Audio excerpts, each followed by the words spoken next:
Buenas tardes, profesora. Mi nombre es Mayida Hernández y a continuación haré la presentación relacionada con los aportes de Bakhtin al discurso del racismo de Sandra Soler.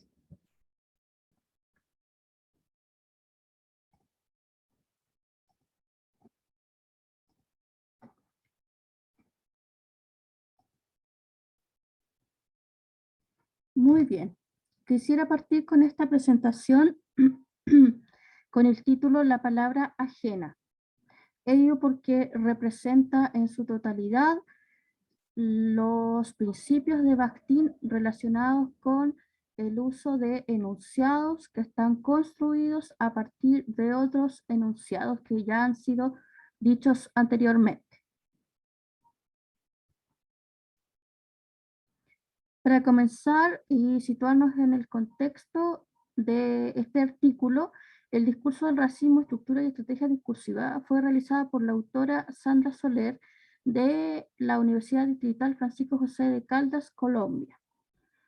Esto obedece a un artículo que recogió varias investigaciones en torno al racismo, el estudio de ello, y que aportó aproximadamente contenidos analizados y durante alrededor de 15 años. En cuanto al resumen, este artículo analiza el tema del racismo y su relación con el discurso.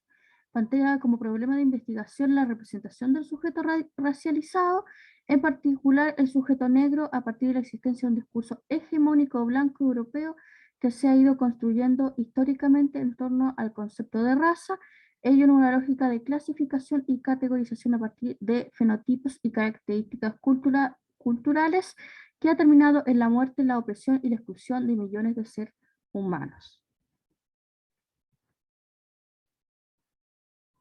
Como introducción, inicio con uno de los primeros escritos del artículo que señala lo siguiente: el lenguaje tiene una doble particularidad. Es un elemento constitutivo de la identidad y un medio de comunicación.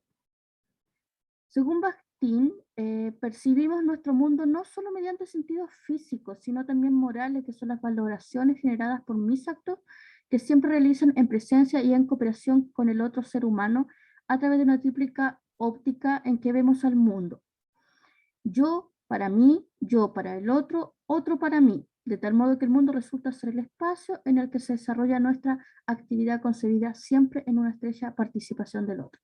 Esto quiere decir que existe un dialogismo, es decir, que existe una particularidad del lenguaje en la que yo emito ciertos enunciados y espero que este sea respondido generando nuevos enunciados. De esta forma se construye una nueva realidad, es decir, que el lenguaje está en constante movimiento y a su vez está construyendo nuevas realidades.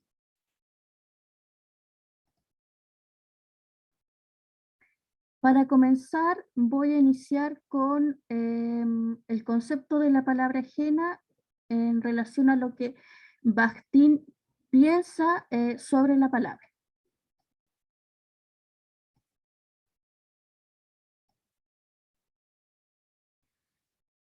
Vivo en un mundo poblado de palabras ajenas, dice Bakhtin, y toda mi vida entonces no es sino la orientación en el mundo de las palabras ajenas, desde asimilarlas en el proceso de adquisición del habla y hasta apropiarme de todos los tesoros de la cultura.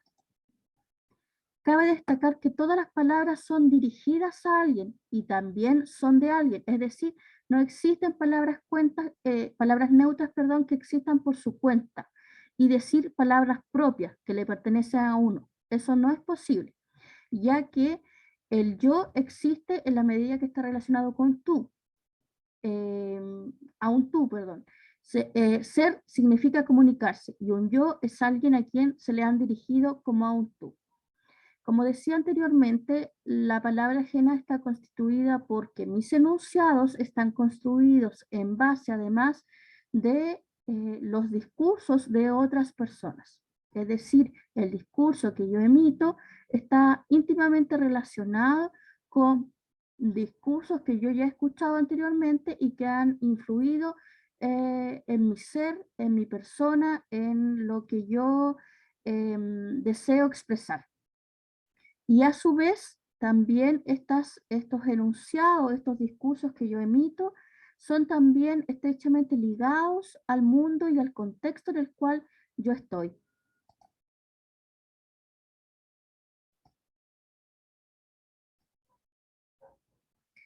El mundo pensado por Mijael Bakhtin, tanto el de la voz como el de la letra, aparece unificado por la producción dinámica de los sentidos, ¿sí?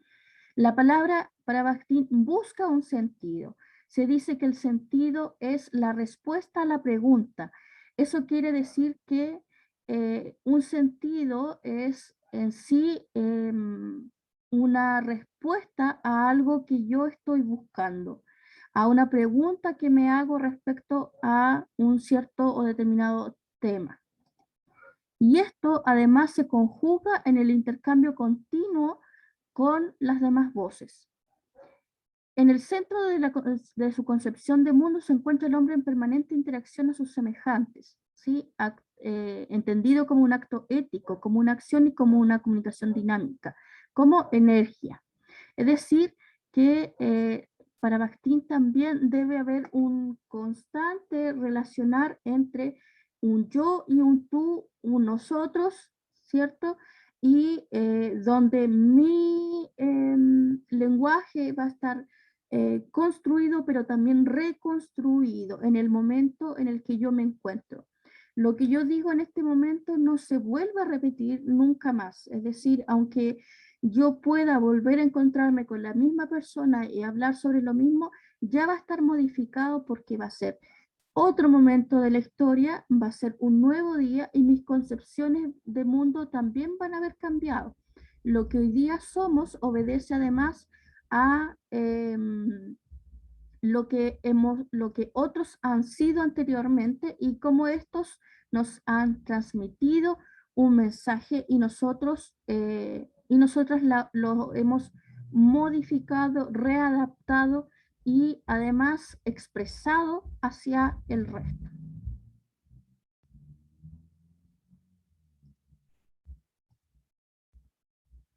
Desde este punto de vista, la escritura es la transcripción codificada de las voces capaz de transmitir los sentidos de este diálogo ontológico, puesto que según Bakhtin, ser es comunicarse dialógicamente y no un medio autónomo que genere sentidos propios, muchas veces contradictorio consigo mismo y a menudo en conflicto con las supuestas intenciones de los sujetos que escriben, como sucede en las teorías de la deconstrucción. La omnipresencia de la voz es equiparable a la ubicuidad del otro en nuestra existencia, de tal modo que la construcción del yo, mediante lo verbal, pasa por el diálogo como una forma primaria de comunicación y pensamiento, y más aún como concepción del sujeto y del ser.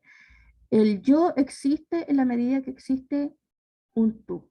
Es decir, que yo me diferencio del otro en la medida que veo y reconozco diferencias eh, y ciertas características. Y además soy capaz de autoidentificarme y ver mis carencias en la otra persona, en el otro ser. Por lo tanto, esta construcción también de los discursos está asociada a aquellas concepciones ideológicas. Podemos decir que existe una responsabilidad ético-moral además frente a lo que yo establezco y lo que yo digo. Cabe destacar además que cuando yo menciono a un otro, eh, lo, lo califico, le genero juicios de valor respecto a este y por lo tanto estoy nominándolo, que es lo que se va a ver a continuación en el texto de Sandra Soler y donde además posteriormente vamos a hacer un análisis sobre una comparación de los principios de Bakhtin que se han visto aquí en relación y cómo están presentes también a este artículo que ya ha sido mencionado. Principios del texto. El discurso del racismo, estructura y estrategia discursiva de Sandra Soler Castillo.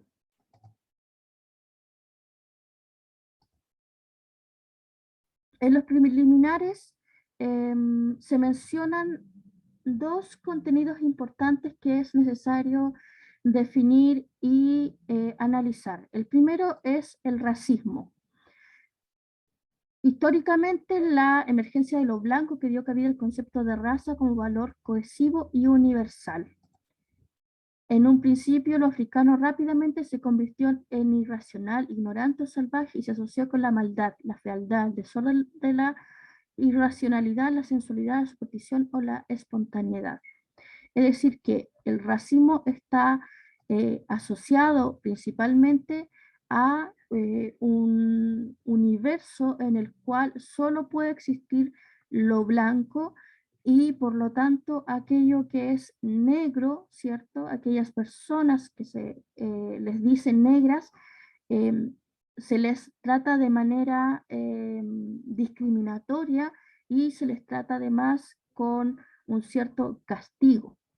Hubo una empresa, digamos, relacionada a el mundo europeo que buscó criminalizar, buscó castigar, buscó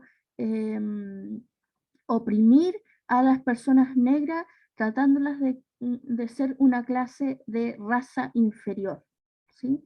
Y esto se propagó no solamente a nivel físico, sino además a nivel psicológico y también, sobre todo, discursivo. La raza también ha sido sustituida por la tradición. Esta idea supone que las sociedades tienen cimientos o raíces en el pasado, lo antiguo, y a partir de estas avanzan hacia el futuro, lo moderno. Plantea el supuesto de la existencia de una autenticidad originaria, absoluta y legítima. En esta parte del artículo se menciona que lo blanco tiene una cierta legitimidad, dado que existe biológicamente una condición que los hace superior al resto de las personas. Por lo tanto, existe un clima, digamos, en ese espacio territorial en el que se da mejor una cierta clase con ciertas cualidades que son legitimadas como inteligentes, capaces y que no dan cabida, digamos, a otro tipo de razas. Ahora, con el tiempo, esto es cambiado y se empieza a encontrar que no existe una raza superior, pero aún así el discurso del racismo prevalece. Es decir, se separa el concepto de raza, pero no así el concepto de racismo.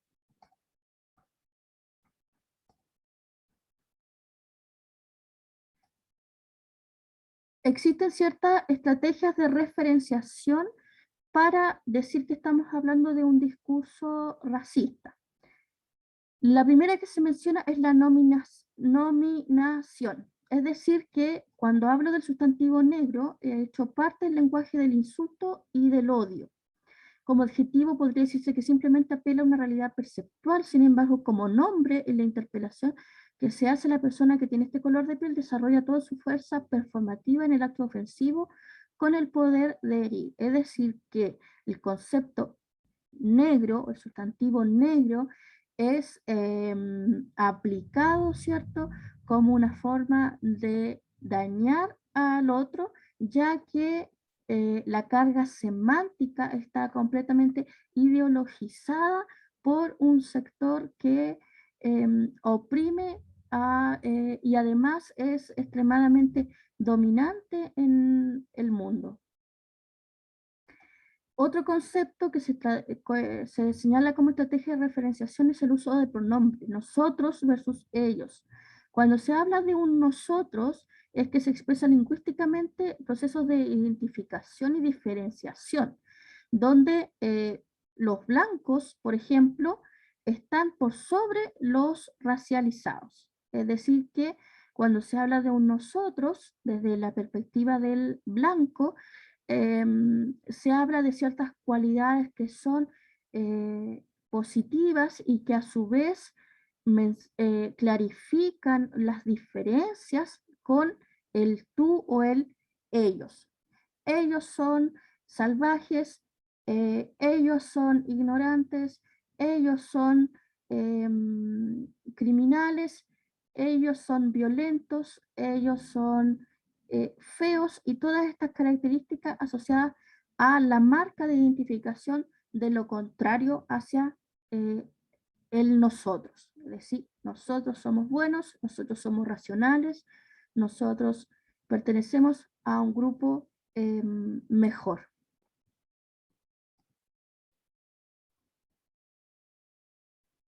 Otra estrategia es la de predicación.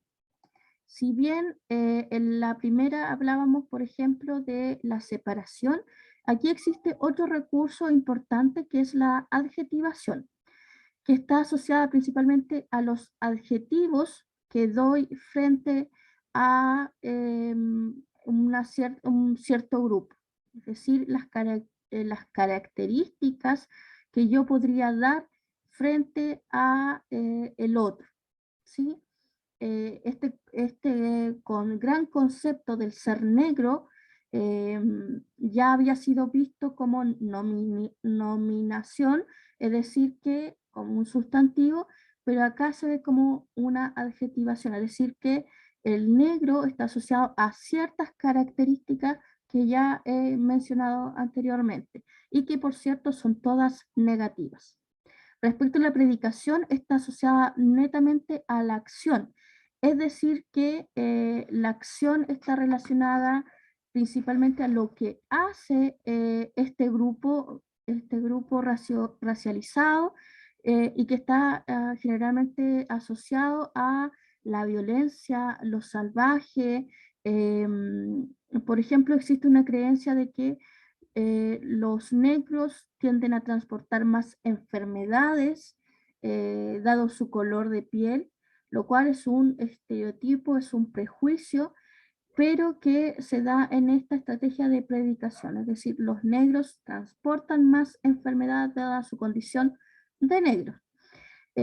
Los negros tienden a ser más violentos porque las noticias privilegian acciones donde se resalta, por ejemplo, que los negros aparecen en más actos delictuales y se omiten, por el contrario, aquellos actos delictuales donde hay personas blancas. Por lo tanto, se crea un sesgo racista donde las personas de color o las personas negras, en este caso, son más dedicadas a delinquir que el grupo de personas blancas. Es decir, que resumiendo esta parte, la estrategia de predicación está asociada primero a las características, es decir, que el grupo blanco es inteligente, como decía, es, es racional y en la predicación se da a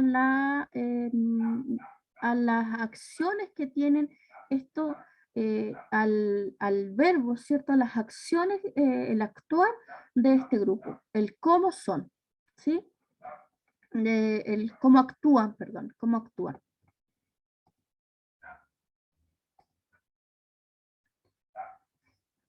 En el discurso de Soler, perdón, en el texto de Soler se menciona además que el- el- en un principio estas diferencias entre el discurso racista antiguo, clásico, está relacionado netamente por el color de piel o por condiciones biológicas. Pero después, al pasar con el tiempo, se fue modificando este discurso y se terminó por generar exclusión, ¿sí? Es decir, apartar a estas personas e incluso en ciertas perspectivas atenuar además estos discursos racistas. ¿Cómo se hace? A través de tres retóricas que menciona el artículo. El primero es la retórica de la autorreferencialidad, es decir, el yo superior. La segunda es la retórica del extrañamiento respecto a la alteridad física y moral. Y por último está la amenaza. Respecto a la autorreferencialidad, el yo superior, está principalmente señalado donde, es decir, yo tengo ciertas características donde, em, donde el otro, por más que se esfuerce, no puede entrar en lo que yo soy porque existe una diferencia, ¿cierto?, de especie. Es decir, existe una diferencia en el que él no puede ser parte del grupo en el que yo pertenezco porque yo soy superior a él y tengo ciertas características que me diferencian y que aunque desee no se puede. ¿Sí? Respecto a la retórica 2, el extrañamiento, tu alteridad física y moral se cae en una lejanía del otro donde yo no deseo conocerle, es decir, no me interesa conocerle porque no me gusta y no me gusta además porque no lo conozco. Entonces, existe esta alteridad física y moral del extraño, es decir, que esta persona negra, digamos, no puede, es extraño a mí y me hace además identificar mis carencias. Es decir, que me hace identificar que yo, por ejemplo, o sea, perdón, las carencias que veo en el otro y mi referenciación, es decir, que yo lo veo como salvaje y porque me identifico a su vez como una persona racional, ¿sí? Al ser blanco. Eh, entonces, no me gustan sus particularidades y por lo tanto, al no gustarme sus particularidades, también yo reafirmo que él es extraño, él o ella es un extraño para mí. Pero tampoco, señala el artículo, me interesa conocerle, no me interesa ver si cambio mis referencias porque en el fondo no quiero ser parte de eso, no quiero acercarme, ¿sí? Esa es la retórica 2. Y como tercera retórica existe la amenaza, donde existe una diferencia cultural y que está asociada principalmente a que existe un peligro, es decir, que el otro puede ser una amenaza para mi cultura, puede representar, ¿cierto?, que hayan cambios. Aquí es donde se señala, por ejemplo, lo que discursos como el contagio, es decir, que existe un contagio de ciertas condiciones que tiene el otro. Hay unas concepciones donde se habla, por ejemplo, también de oleadas, es decir, que estas oleadas de personas generan como una amenaza en mi sector. Y esto se ha dado particularmente, por ejemplo, con el ingreso de migrantes a los países. Entonces hay una diferencia cultural que yo reconozco y que la veo como una amenaza porque puede, como, decir, como, factor, como factores ambientales mencionarlo, contaminar, entre comillas, mi ser o contaminar mi cultura.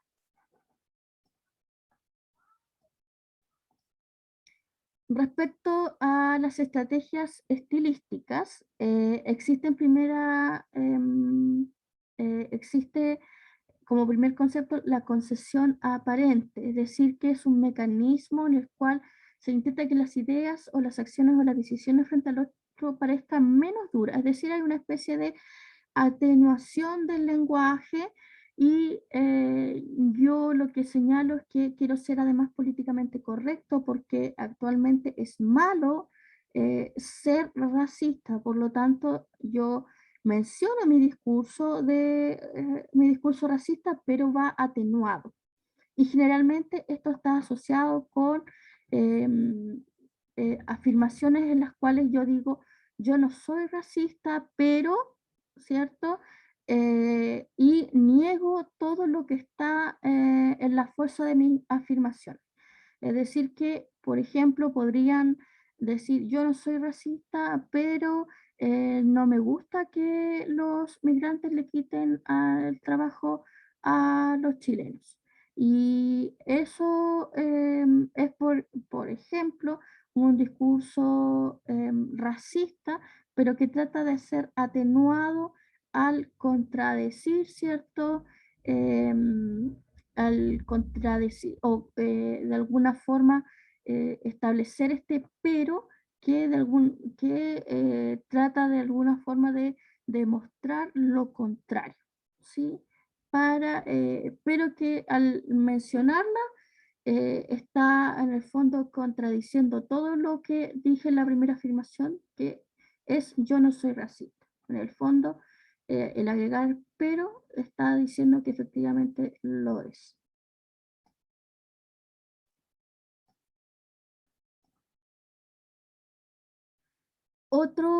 Otra metáfora del discurso racista que se utiliza de alguna forma también para atenuar este discurso de odio es la narración, donde aquí podemos relacionarlo también con los aportes de Bakhtin de la palabra ajena que se mencionaba en la introducción y donde en la narración se crean historias que son contadas y transmitidas de generación en generación a través de un discurso que genera un odio, un prejuicio hacia el que es diferente a mí, ¿sí?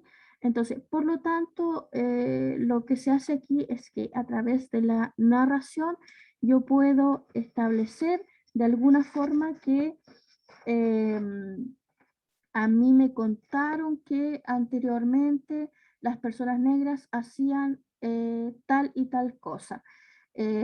O yo conozco un amigo que le pasó tal cosa con un migrante. O yo he vivido tal situación. Entonces, por lo tanto, de esa forma se valida el discurso racista transmitiendo concepciones en un contexto donde se terminan excluyendo a este tipo de personas. Em,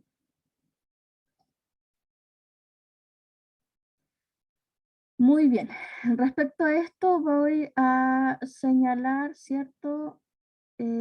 Un cuadro comparativo que va a dar cabida a hacer el análisis de los aportes de Bakhtin al texto de Soler, ¿sí? Lo primero que se encuentra es la actividad heteroglósica, la pluralidad discursiva. Es decir, que, por ejemplo, en Soler se dice lo siguiente: hablar de raza y racismo es hablar de lenguaje y ello requiere una revisión crítica. Supone pensar cómo se han construido realidades raciales a través del discurso. Ya se había mencionado que existe un discurso actual que ha sido intensamente aportado por otras palabras ajenas a mí, que han sido discursos previos de ciertas personas y que han nutrido, ha venido a nutrir el discurso que estoy hoy día presentando.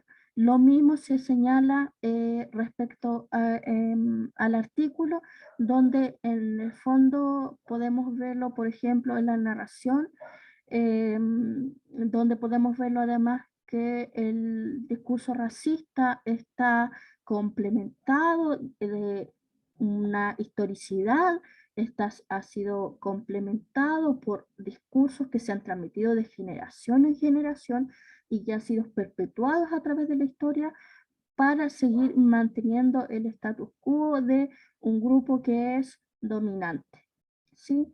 En segundo lugar, viene la voz de uno, carga su ideología, existe una cronotopía. nuestros antepasados hablan a través de nosotros, que es muy similar a lo que estaba señalando al principio, ¿sí? En un principio el africano rápidamente se convirtió en narración irracional, ignorante o salvaje y se asoció con la maldad, la fealdad, el desorden, la irracionalidad, la sensualidad, la superstición o la espontaneidad. De esta forma la raza no se entiende como un hecho etéreo o teórico, sino que se constituye en un complejo sistema de gestión de la presencia de los otros en general y de las personas negras en particular. Es decir, que este momento histórico en el que yo estoy también está siendo construido a través de la historicidad, está siendo construido a través de los discursos que fueron señalados por estos antepasados y que han sido, digamos, han podido ser racistas con los grupos de personas africanas o personas negras y que han tenido una carga ideológica discriminatoria como un proceso también de dominación frente al otro.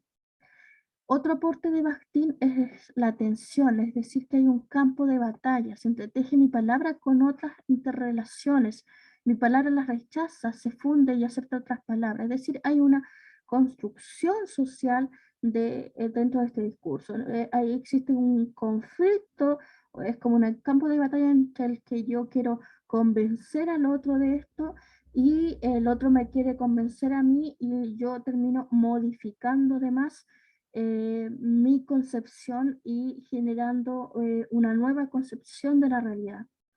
Los discursos en Soler se menciona lo siguiente, los discursos no desaparecen con facilidad, sino que se transforman, se sofistican, se hacen cada vez más sutiles y soterrados, de manera que es más difícil su identificación. Aquí Soler cita a Bakhtin, a Bandig, perdón, para poder mencionar esto, que la raza queda por fuera del discurso científico, no así el racismo, lo que demuestra que, como señala Aimé, es el racismo el que evita seguir teorizando sobre la idea de raza y no la inversa. La raza no es la causa del racismo, sino su pretexto, su coartada.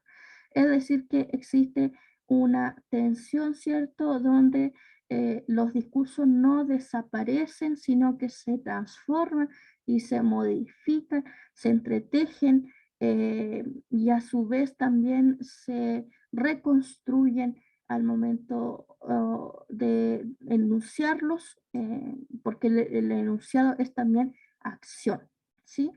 Y que además está dado por un determinado contexto.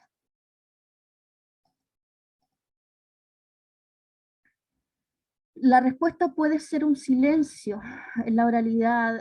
Los silencios dicen mucho, dicen muchísimo. Entonces, respecto a esto, si bien no se señala en el texto, se infiere que este grupo racializado no genera una respuesta a la discriminación. Sin embargo, los estudios han mencionado que posteriormente existe una resistencia a la discriminación y por lo tanto, como incluso establece Van Dijk, establece que existe siempre una resistencia a ser mencionado, a ser identificado y creo una propia autoidentificación que manifiesto como resistencia. Em, por lo tanto, si bien no se señala en el texto, se infiere que no hay ningún indicio de resistencia, dado que este silencio que se mantiene por este grupo racializado es, es por principalmente miedo o las repercusiones que podría tener al resistirse o al increpar al grupo dominante. Otro aporte es el lenguaje construye realidad, pero la realidad también construye el lenguaje. El otro es útil para afirmar la identidad propia, el lugar de sí en el mundo, justifica mis instituciones, mis leyes, mi ética, mis discursos. En esta lógica binaria, la presencia del otro ratifica mi condición de normal, mi rectitud y mi inteligencia. De esto ya hemos hablado, por lo tanto, voy a pasar a la siguiente. La enunciación se construye de enunciados dichos por otros anteriormente. Aquí mencionábamos a través de la narrativa, ¿cierto? Que se va construyendo y reconstruyendo en base a lo que otros van diciendo y de esta forma pueden perpetuar estos discursos de poder y estos discursos de racismo a lo largo de la historia, porque voy de alguna forma dando sentido, que es lo que voy a mencionar aquí en esta diapositiva, voy dando sentido, ¿cierto?, a este discurso, es decir, voy creando de alguna forma una respuesta a la pregunta, voy diciendo para las personas que se crían en familias que tienden a ser, no sé, por ejemplo, homofóbicas, discriminatorias, perdón, discriminadoras, racistas o machistas, pueden ser, ¿cierto? Al preguntarse en un momento, ningún niño, digamos, nace siendo así, se construye su discurso a partir de los otros. Por lo tanto, si en algún momento se conflictúa y dice esto puede no ser cierto, ¿cómo se da sentido? A través, por ejemplo, de la narración. Y la narración es un recurso que se utiliza para legitimar que ese discurso de odio, digamos, es válido. ¿Por qué? Porque han habido experiencias. Em, Aquí también se hacen, por ejemplo, procesos básicos de identificación que se mencionan en el texto, donde hablan sobre las personas negras, de color, de raza, afroamericano, negrito, moreno, y hay una carga semántica que se señala, ¿cierto?, para mencionar al otro, ¿sí? Pero también hay una pequeña respuesta del otro donde utiliza este mismo concepto para autoidentificarse y generar una discusión o generar un sentido distinto. Es decir, que, por ejemplo, hoy día existen grupos que al identificarse como negro lo utilizan como una forma de resistencia al autodenominarse negros y cambian el sentido de también este discurso de odio y ya no existe esa carga semántica, sino que existe una nueva reconstrucción del sentido para ese concepto. Es una forma de pertenecer a un grupo. Y está también el yo, que existe en la medida en que existe un tú, la palabra es para otro y su otra edad. Es decir, que aquí, por ejemplo, se señala que los grupos, en lo que se señala en el artículo, los grupos que excluyeron a las personas negras se trataban de un nosotros, es decir, que creaban una realidad en base al nosotros y se diferenciaban del ellos, expresaban lingüísticamente que no, que había una ideología de dominación donde el nosotros blancos europeos somos distintos al ellos que son negros, africanos y que tienen todas estas características negativas, ¿sí?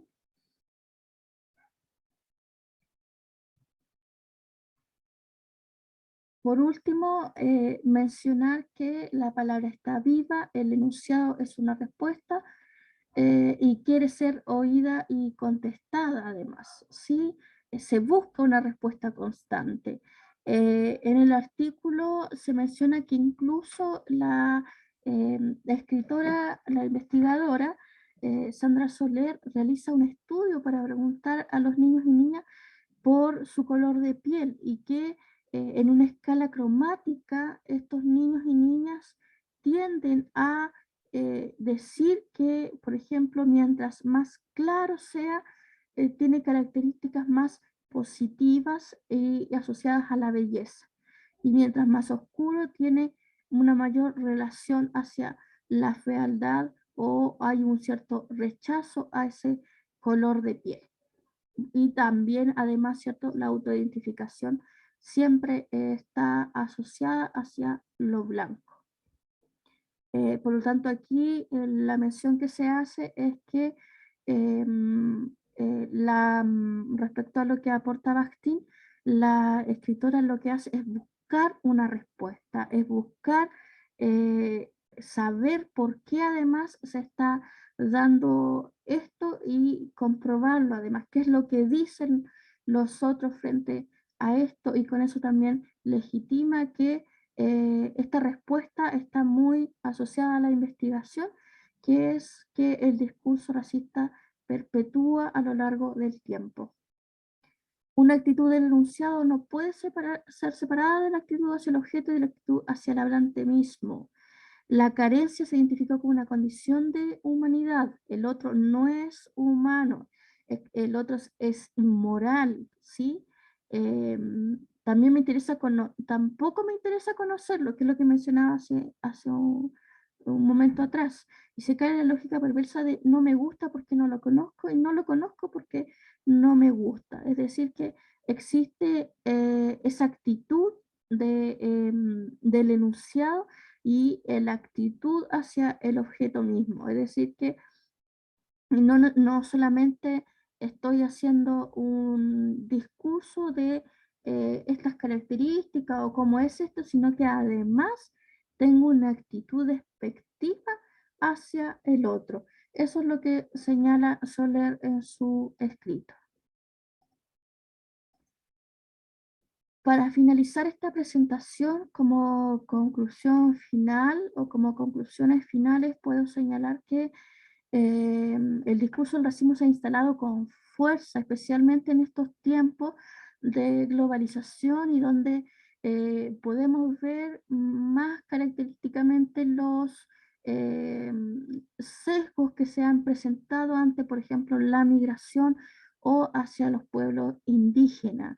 Em, los migrantes y los integrantes de estos pueblos son tremendamente discriminados y para desplazar ese odio, por ejemplo, los medios suelen criminalizar a través de ciertas noticias donde se le hace una carga delictual mayoritaria a las personas de cierto grupo social y además de pertenecientes a estos grupos. Además, algo que no mencioné anteriormente es que existen dos tipos de sesgo. Hay un sesgo en el cual se trata a la persona que no pertenece, digamos, al grupo dominante, se le trata como, se le sigue tratando como ignorante, como salvaje, como malo, perverso, pero también hay también se le trata como un agente pasivo, muy victimario, es decir, que perdón, muy víctima, donde no puede hacer nada, sino que se le trata de, entre comillas, una persona pobre que no tiene las condiciones y que viene esta persona blanca a salvarle de este proceso donde él es ignorante, está hacinado, que necesita ser salvado por eh, este grupo dominante, digamos. ¿Sí? Entonces existe dos sesgos. La primera que es una amenaza y la otra que se le trata de menoscabar generando o creando ciertas necesidades donde este grupo dominante, digamos, trata de rescatarle. ¿Sí? Esto también es visto, es particular en el pueblo mapuche, aquí en la zona de la Araucanía y el sector del Biobío, donde los medios contribuyen, así como se muestra aquí en las portadas. Cayó jefe de la violencia mapuche, terroristas incendian otras 3 casas en Fundo, donde inmediatamente cuando se habla, por ejemplo, de algún tipo de atentado o todavía ni siquiera están las pruebas de que ha sido un atentado,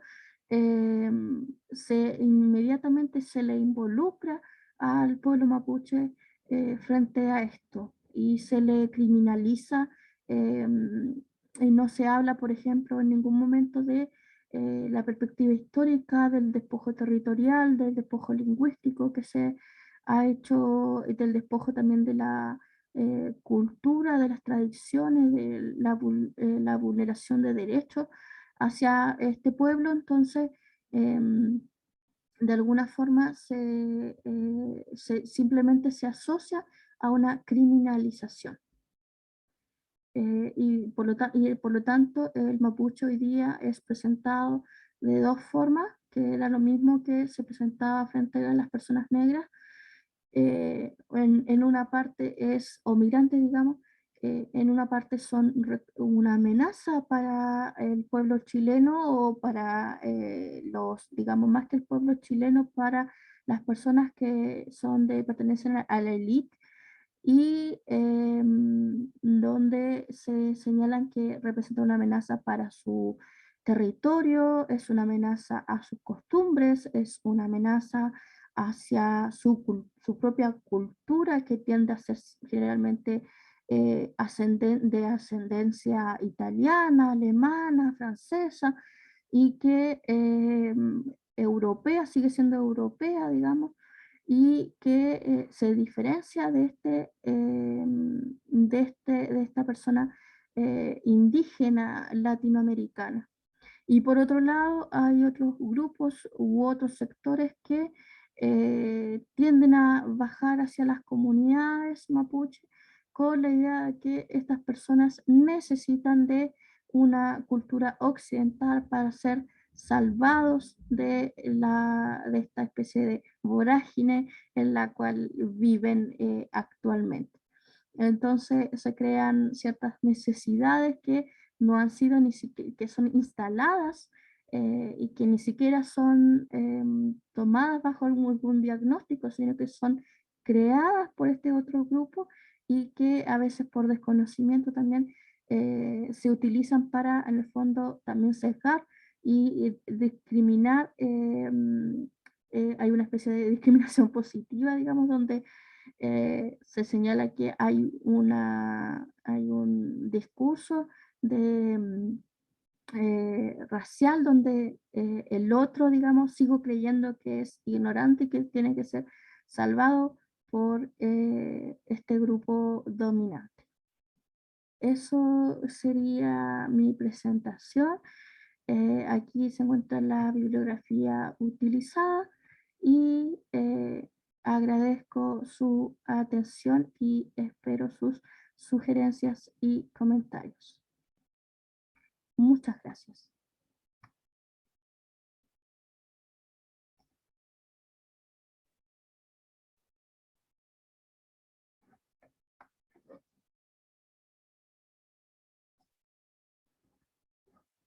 Hasta pronto, profesora. Espero que nos veamos luego.